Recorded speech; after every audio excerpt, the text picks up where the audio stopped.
today we're going to talk about selecting that right therapeutic horsemanship horse, okay? So this is a little different. If we were looking at a hippotherapy horse, we're really not concerned about maybe some performance factors other than having a smooth walking gait. But when we get into the therapeutic horsemanship programs, what we're looking for is a horse that maybe we might want to do some more advanced activities with our students, okay? Maybe we might even want to participate in the challenge rider programs that, like the quarter horse, Palomino, a lot of these breed associations offer. So we want our students, hi parents, we want our students to have that right horse that they can even be competitive in the arena. I worked for a couple years for a camp program that had a therapeutic horsemanship program, and we did, at the end of their 2 weeks, we did a rodeo. So I needed horses that were safe, but also that these kids could be competitive. So that's our goal. So today we're going to talk about what you're looking for a therapeutic horsemanship horse if you're looking for specific goals. And so we're already starting to see the back end, the cute back end of one of our examples. The two examples we have here are both what we call stock type breeds, okay?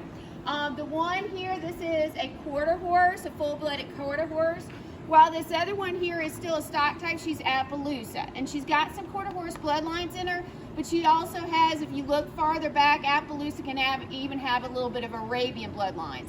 So if you notice between the two of them, they're both mares, but very stocky here versus here, a little bit lighter in muscling and that's just because farther back in her bloodlines, there's a little bit of that Arabian. And so you'll find Arabian, thoroughbred, and quarter horse bloodlines in the Appaloosa. A lot of times they'll get a bad rap because they're a little more sensitive, a little thinner skin, and that comes from that Arabian side. She's definitely, you don't have to put much leg on her and she's ready to go. So we use her, she's actually reining bred, and so she'll get up and go really quickly. But they don't have, unless they have a lot of quarter horse in them, they're not quite as stocky as a full-blooded quarter horse as you see with this big girl here, okay? We're going to talk about some of the things. So you're first looking, as I mentioned, kind of that breed type. So I would expect with whether it's Appaloosa or quarter horse, that they're stocky in their appearance, and they're fairly what we call low to the ground, meaning that they're not real tall and lengthy, not real super long body, not long neck, long face, again, kind of a boxy face. And they've had some substance of muscling, even with the Appaloosa, than we would see in, let's say, a purebred at Arabian. So again, and you can see really in this quarter horse, she just got done with the show. You see that bunchy, bulgy muscle. She did great in quarter horse and ranch conformation. And so again, that's something that we're looking for, is that breed type, that they look like their breed, that expectation. So if I had a quarter horse that was really fine bone, very narrow, very tall and lengthy, that would not be breed type. Now, also we look for gender type if we're especially our therapeutic horsemanship students are going to show in conformation classes. A quarter horse, sometimes it's hard to see, are they looking like a mare? It's not as much in the body here as it is in the refinement in like their face structure. So you see that. Same thing if you look here, she's not quite as stocky, but still if you look at her facial structure, she's very refined, very chiseled through here. So that's usually where you see more the gender when you're talking about these stock type breeds. Refinement, you'll find in your Arabians, your purebred Arabians, your society type breeds, you'll find refinement from top to bottom, where here we're seeing it more in the gender. So I would expect probably a little bulkier facial structure in my quarter horse, okay? So now let's also talk about structure itself, because that's the most important thing, whether you're going to have your students go into judging or showing in a halter class or not. We want to make sure they're structurally sound, because they're going to be last and they're going to be performing and doing activities. So first thing, we want to make sure they're balanced overall, meaning if I divide in thirds, so this is my front half, this is my back, this is my half here. I don't want a horse that is too short in the hindquarters and really long in the back, okay? So if you divide up, you start from the withers through here, you can see she's a fairly balanced horse. A lot of times you'll lose a lot of that hind end, you'll get a really long back horse, and that can mean a weak back later on over time.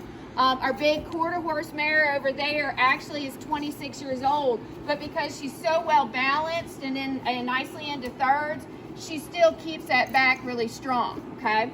The other things we want to do is, if we're looking at a side view along with kind of dividing apart, we want to make sure that they're not really narrow. This really kind of tells us our endurance capacity. They don't have a really good lung capacity. They're going to be kind of really narrow through here. We want to have just as much body through here as we do through their legs, okay? So again, she's actually, even though she's small, she's very balanced overall if we look and divide it up. We also want to make sure they're even from the point of the croup to the withers. Again, same thing, you'll see that there, okay? So that's something else that we are going to look for in our horse, is that division there. The other things, if we look at their leg structures, we don't want a horse, if we draw a plumb line, that is over at the knees, meaning they're kind of leaning forward too much, or behind at the knees. We want a nice straight line as we dissect it down. If we look at the back end, we do want a little angle in the hocks, but we want from the point of the croup down, or point of the buttocks down through the hock, down through the back of the heel. So we're not as much dissecting as we are coming through the back end straight down, okay? So again, we don't want a horse, you'll see a lot of times, and she's actually a reining horse, and you'll see a lot of times when they do those reining maneuvers, they'll do this really hard stop, this sliding stop.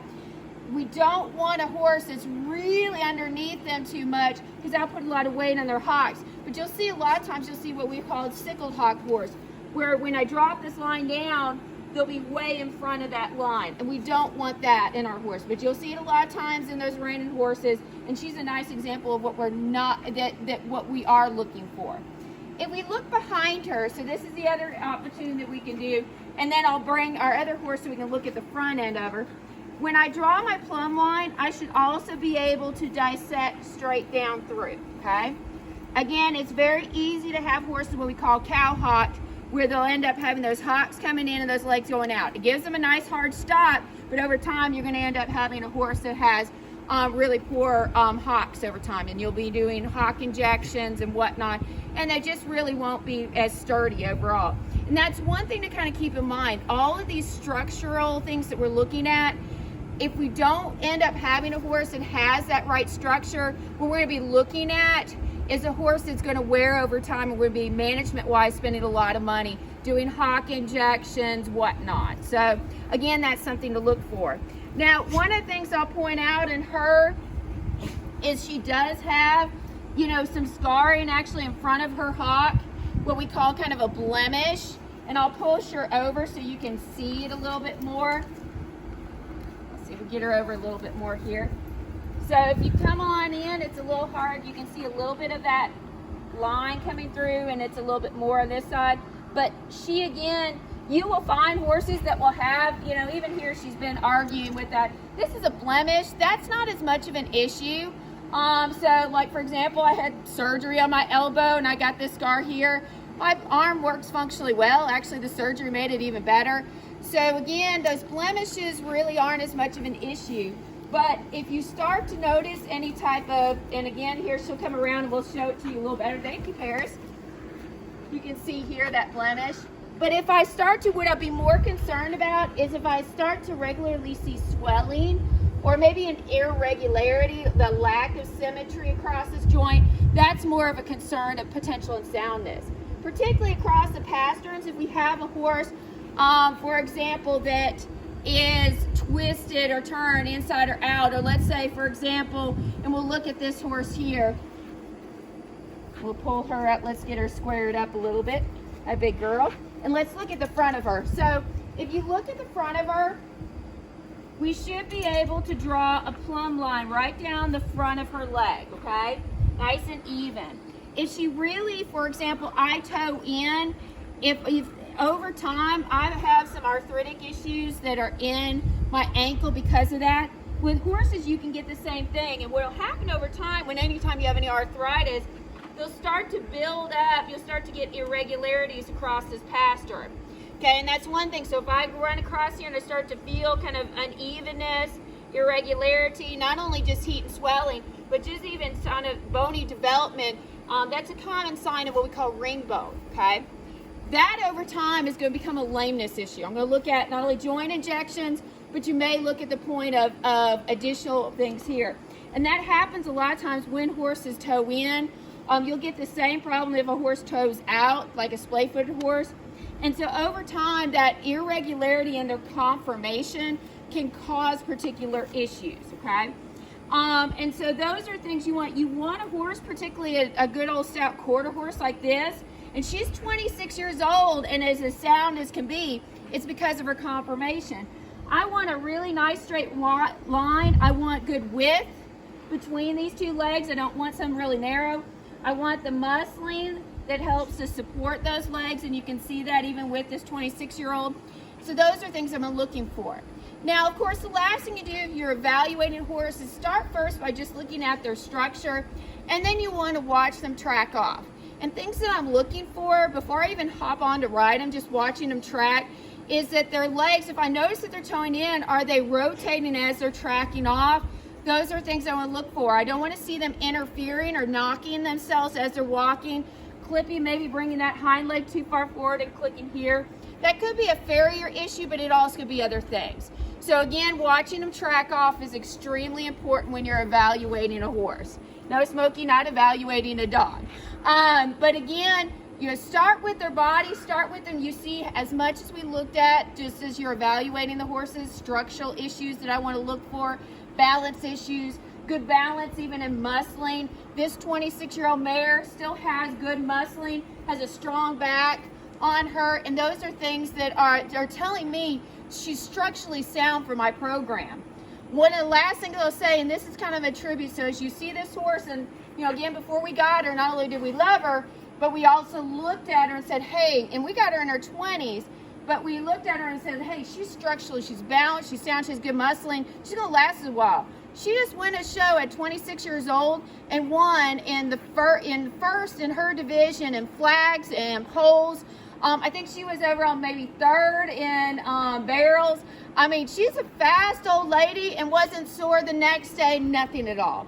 So again, if you are looking at those therapeutic horsemanship horses and you want a horse that's going to last you a while and that's going to then be useful in, if you're looking at those challenge ride programs, really start to look at not only once you get on them and see how they perform, but also just structurally and soundness wise, some of those basic judging characteristics that we would look for in any type of horse. Okay, so happy shopping, looking for the right horse for your program, and again, hopefully you'll find something as wonderful as the horses that we found in our program.